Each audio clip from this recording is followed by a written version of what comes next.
Hello everyone. तो कैसे हो आप सब। मैं हूँ सोनी, आपकी रियल स्टोरी टेलर और राइटर। सो बिना किसी देरी के आते हैं सीधा स्टोरी पे। फोर्थ लव का पार्ट 82।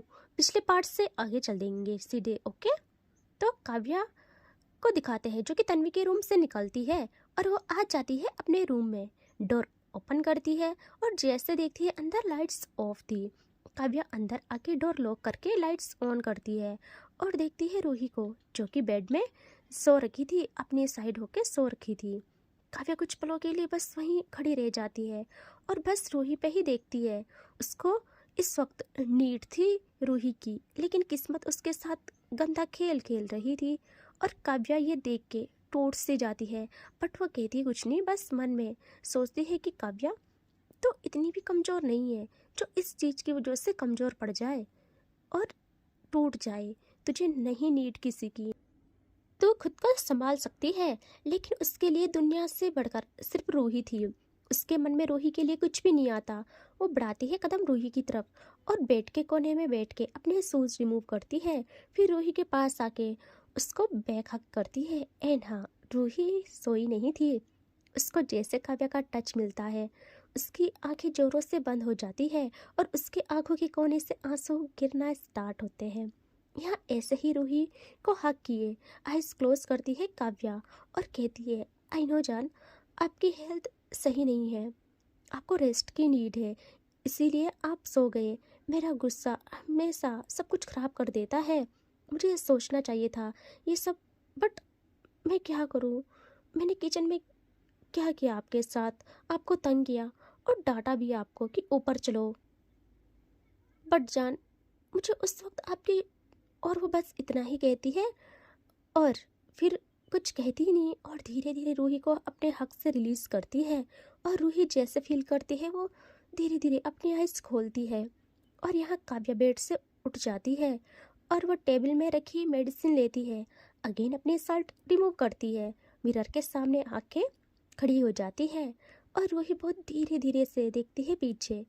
काव्या कहीं नहीं देखती, वो सिर्फ मेडिसिन को अप्लाई करने लगती है खुद पे क्योंकि उसका जख्म भर ही नहीं रहा था। और यहाँ रूही जैसे देखती है काव्या मेडिसिन लगा रही है, रूही के अंदर कुछ टूट सा जाता है।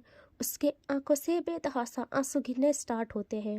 उसकी पकड़ बेडशीट पे इतनी टाइट हो कि वो उसे आज नोच डाले ऐसी। उससे काव्या का जख्म, उसका दर्द चुभने लगा था। वो खुद को कोसती है। वो कहती है, रूही तू इतनी ज़्यादा बुरी कैसे बन सकती है, वो भी उस इंसान के लिए जो तेरा प्यार है, तेरा सब कुछ है। तेरा प्यार दर्द में है और तू यहाँ चैन से कैसे रह सकती है। माना कि उन्होंने गलत किया, बहुत बुरे हैं वो, लेकिन तेरा सुकून जुड़ा है इस इंसान से, तेरी दुनिया है ये। और उसका बस नहीं रहता अपने दिल पे। वो बस ब्लैंकेट हटाने के लिए उस पर हाथ रखती है कि काव्या मेडिसिन नीचे रख लेती है। उसका कंप्लीट हो गया था और वो वहाँ से बालकनी की ओर निकल जाती है और रूही बस वहीं पे रुक जाती है। फिर ये देख के काव्या बालकनी में आके अपनी सिगरेट लेती है और उसे हाथ में लिए एक नज़र देखती है पीछे रूही को जो कि जल्दी से आइज क्लोज करती है।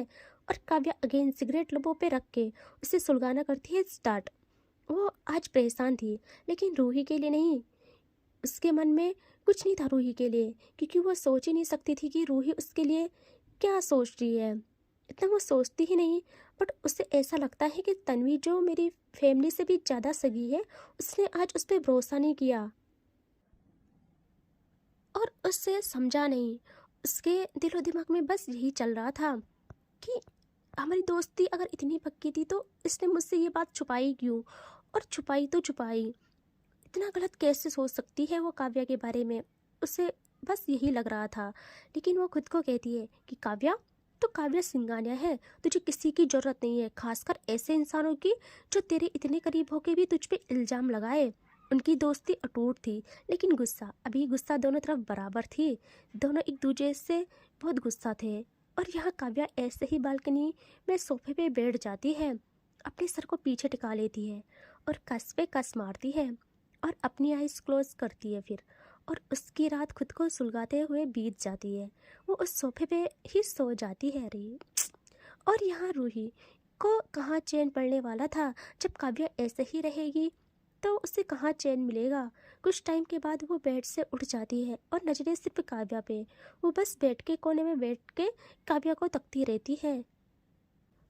और काव्या अच्छे से अच्छी जगह नहीं सोई तो रूही भी बेड का इस्तेमाल नहीं करती। वो भी ऐसे ही खुद को सजा देती है, रात भर जागती रहती है। उसे इस बात का गिल्ट खाए जा रहा था कि उसके सामने उसका प्यार इतना परेशान है और वो क्या कर रही है।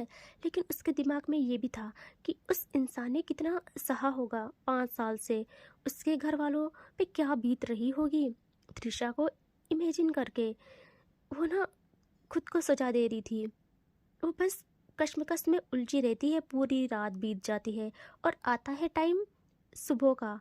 और सुबह तक रूही अपने एक फैसले पे पहुंच जाती है।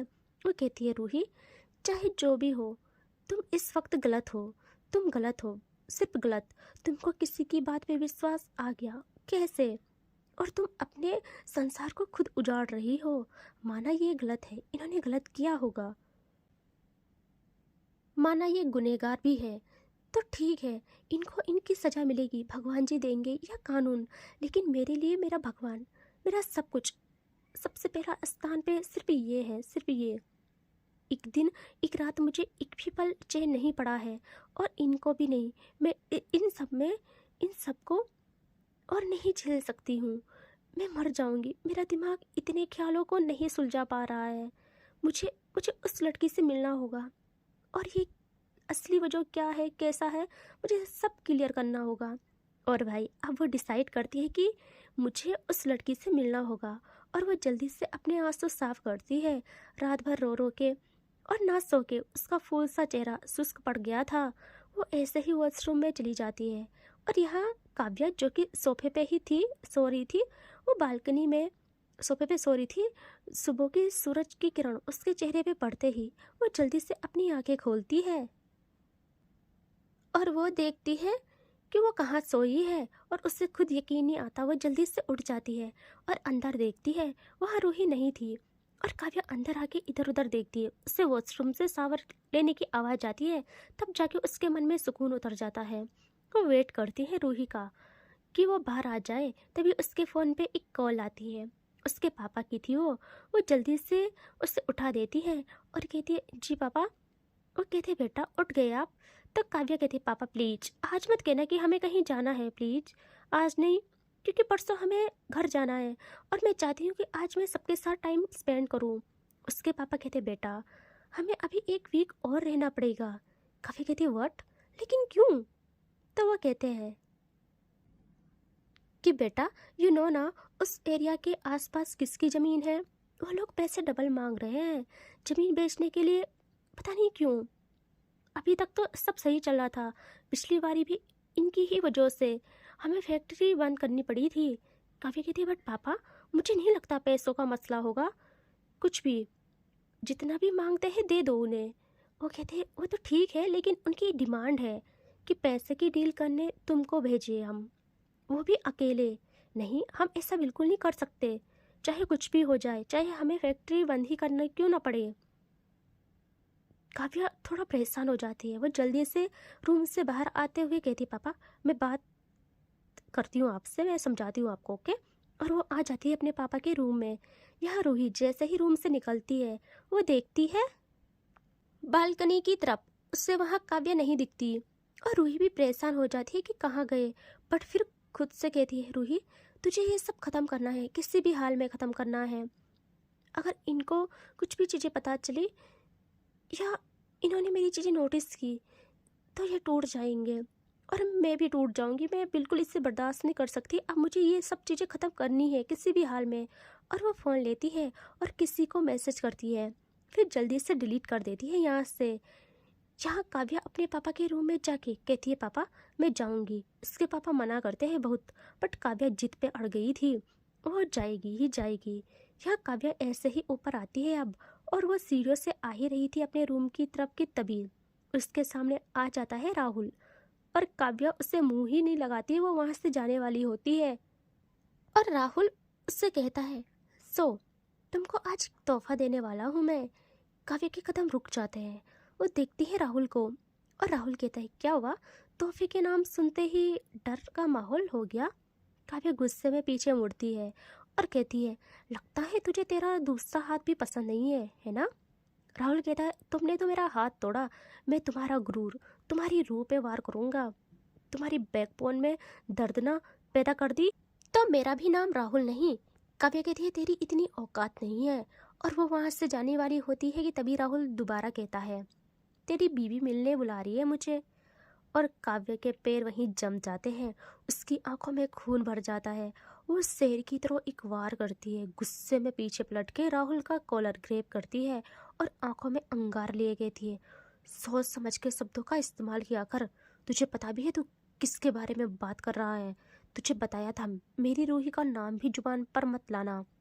और वो कुछ और कहती, राहुल जल्दी से फ़ोन की स्क्रीन को काव्य के सामने करता है और कहता है, सो कैसा लगा तुम्हारी बीवी का मैसेज? और हाँ, जा रोक अपनी बीवी को, लड़ाई कर, आर्ग्यू कर, अपना जानवर पना दिखा, जीत जाएगी तू। जा जीत, तो ऐसे ही जीत सकती है यार। और यहाँ काव्या जैसे ही फ़ोन की स्क्रीन को देखती है, उसके हाथ राहुल के कॉलर पे ढीले पड़ जाते हैं, उसकी सांस अटक जाती है, उसे एक बहुत गंदा वाला झटका लगता है और वो राहुल से 2 कदम पीछे हट जाती है। लेकिन फिर अचानक पता नहीं उससे क्या होता है। यह राहुल कहता है, क्या हुआ, सहन नहीं हुआ? काव्या बहुत टाइम के बाद अचानक से स्माइल करती है और राहुल कंफ्यूज। यहाँ काव्या कहती है, तुम्हें क्या लगता है मैं ये सबसे लड़ूंगी अपनी रूही से? मान लिया मैसेज उसी ने किया, लेकिन इसके पीछे भी कोई रीज़न होगा। और तुम टेंशन मत करो, मैं कुछ नहीं बोलूँगी ना कुछ करूँगी, मेरी रूही खुद आके मुझे बताएगी सब। और सिर्फ एक बात याद रखना तुम, अगर इन सब में तुम्हारा हाथ होगा, जो कि मुझे पता भी है कि तुम्हारा ही हाथ होगा, तो उसके बाद तुम्हें मैं किसी का भी नहीं छोड़ूंगी। एंड ये काव्या सिंघानिया का वादा रहा, मामी जी को दिया हुआ वादा भी ब्रेक कर डालूंगी। अभी मेरे सब्र की हद नहीं हुई है, सो इंजॉय योर लाइफ। और वो वहाँ से आ जाती है अंदर। यहाँ राहुल के माथे से पसीना गिरना स्टार्ट होता है। वो कहता है कि यार कहीं मेरी चाल मुझी पे ना पड़ जाए। और यहाँ काव्या अंदर आके जल्दी से डोर बंद कर देती है और वो देखती है रूही को, जो कि मिरर के सामने तैयार हो रही थी। और काव्या स्माइल करती है और आती है बिल्कुल रूही के सामने, मिरर के बगल, और दीवार से टिक के रूही को देखती रहती है। रूही को फील हो गया था कि काव्या आ गई थी और रूही के मन में बस यही ख्याल कि काव्या के रहते कैसे मैं जाऊं। वो अपना श्रृंगार कंप्लीट करती है और यहाँ काव्या कहती है, जान सुनो ना। रूही कहती है, हाँ बोलिए ना। काव्या कहती है, वो पापा कह रहे थे कि हमको 1 हफ्ता और रुकना पड़ेगा यहाँ। रूही प्रॉपर काव्या को देख के खड़ी हो जाती है और कहती है, क्यों? काव्या कहते, बाबू वो काम अभी बाकी है ना, सो इसीलिए। और आज भी कह रहे थे कि जाने को, मैंने मना कर लिया। ठीक क्या राजान, आपकी तबीयत खराब है और कल भी मैं गई, इसीलिए तो आप कल पूरा दिन मुझसे नाराज़ थे, है ना? यार रूही जल्दी से कहती है, नहीं नहीं, मैं ठीक हूँ, कल थी प्रॉब्लम बट आज मैं बिल्कुल ठीक हूँ, सच्ची में। आप प्लीज़ ऐसा कुछ भी मत सोचिए, और काम ज़रूरी है, जल्दी से काम ख़त्म करके आइए, ओके? यहाँ काव्या के चेहरे पे सीरियसनेस आ जाती है। वो कहती है, रूही इतना ज़रूरी नहीं है, कल भी हो सकता है। और कल क्या, मैं तो जाऊंगी भी नहीं, पापा जान लेंगे, उनसे हो जाएगा सब। आपके साथ रहना इम्पोर्टेंट है, मेरा फ़र्ज़ बनता है आपकी हर सिचुएशन में आपके साथ रहूं। यहाँ रूही ना कुछ समझ ही नहीं पाती वो क्या करे आगे। वो जल्दी से काव्या के करीब आ जाती है और कांपते हाथ काव्या के शर्ट पे रखती है और आंखें काव्या पे, और कहती है, देखिए मैं सच में ठीक हूँ और आपको जाना चाहिए, ज़रूरी होगा, तभी पापा जी ने रुकने को कहा है। मैं प्रॉमिस कर रही हूँ, जब आप आओगे तब मैं पूरी तरह सही सलामत मिलूँगी आपको। और सुनिए ना। काव्या कहती है, हाँ बोलो। रूही कहती है, पता क्या करती है वो, काव्या के शर्ट के बटन्स को खोलने लगती है और कहती है, मुझे चोट दिखाओ ना अपनी, कितना भरा है घाव, मुझे बहुत टेंशन हो रही है।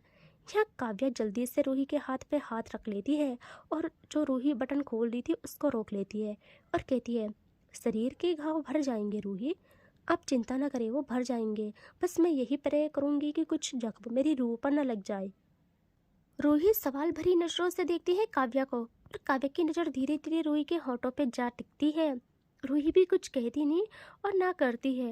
यह काव्या को लगता है कि रूही पक्का उससे रोकेगी, तो काव्या कुछ नहीं करती, बस वहाँ से हट जाती है। और रूही को ये चीज़ बहुत लगती है। वो देखती है काव्या को और काव्या बेड में आके बैठ के अपने लैपटॉप को निकालती है और रूही जल्दी से काव्या के पास आके बैठ जाती है और बहुत हिम्मत करके कहती है, सुनिए। काव्या कहती है, हाँ जान बोलो। रूही कहती है, क्या हुआ? काव्या कहती है, कुछ भी तो नहीं, आप बताओ ना, आप ठीक हो ना? रूही कहती है, हाँ मैं ठीक हूँ, लेकिन मुझे बेचैनी हो रही है। और काव्या ना जल्दी से लैपटॉप साइड करती है और रूही का फेस अपने हाथों में लेती है और कहती है, क्या क्या हुआ जान, बोलो ना, बोलो ना, डरो नहीं, मैं हूँ ना, आप मुझसे सारी चीज़ें बता सकती हो, बस एक बार बता दो। काव्या को लगता है कि रूही अब सच बताएगी और वो बहुत खुश हो जाती है। यहाँ रूही अपने आंखों को नम होने से कैसे रोकती है वो वही जानती है और भगवान जी जानते हैं किस दुविधा में डाल दिया यार इन सब ने। रूही तो बस यही कहती है कि भगवान जी किस दुविधा में डाल दिया आपने, पूछो तो ये राहुल जी को मार डालेंगे, इनकी गलती हो भी तब भी। यहाँ काव्या कहती है, रूही मैंने बोला ना, प्लीज बताओ क्या हुआ। रूही कहती है, कुछ नहीं।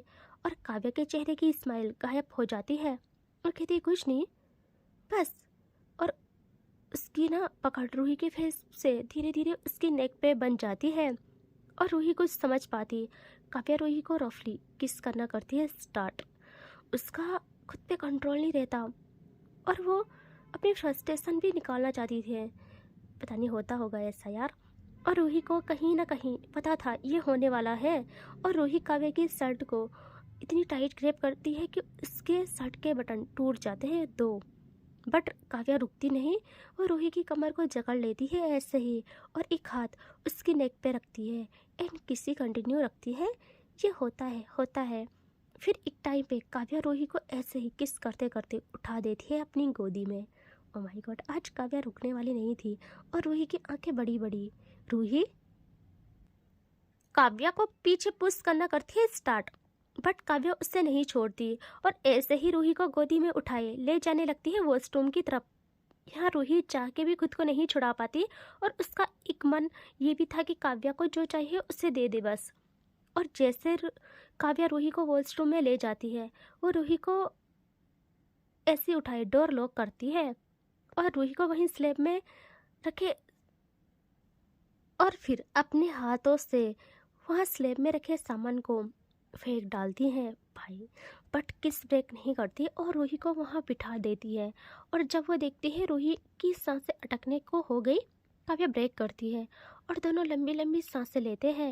यहाँ काव्या को खुद पे भी गुस्सा आता है और जल्दी से सेंस में आती है और एक हाथ रूही की कमर पे रखे दूसरे हाथ से रूही के फेस को थामती है बहुत प्यार से और कहती है, Ruhi I am sorry. Ruhi तो बस इतना ही कह पाती है कि प्लीज प्लीज यहाँ नहीं। काव्या रूही की जो लाइन पकड़ लेती है और कहती है, रूही मैं इसके लिए नहीं बोल रही, मुझे बताओ सब ठीक है। रूही कुछ जवाब ही नहीं देती, वो बस अपनी सांसें कंट्रोल करने में लगी थी जिससे काव्या को गुस्सा आ जाता है।